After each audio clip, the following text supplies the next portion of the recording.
જય શ્રી મહાકાલ.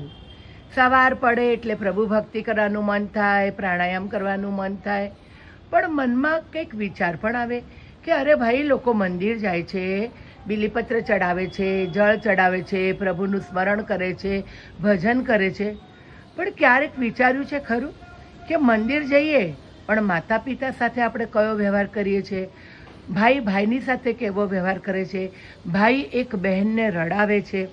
કોઈ દિવસ એવો વિચાર કર્યો છે મંદિર જઈએ એટલે પ્રભુની પ્રાપ્તિ થાય? શું એ વાત સાચી છે?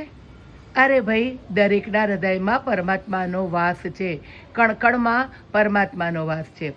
ઘરની બહાર નીકળીને જ ભક્તિ કરાય એવું નથી હોતું, ઘરમાં બેસીને પણ પ્રભુ સ્મરણ કરી શકાય છે.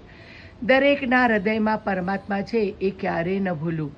પોતાના માતા પિતા, પોતાના ભાઈ બહેન, પોતાના પડોશી આપણાથી દુઃખી થાય ને એવું કોઈ વર્તન નહીં કરવાનું, ત્યારે જ મારો ભોળાનાથ પ્રસન્ન થાય છે.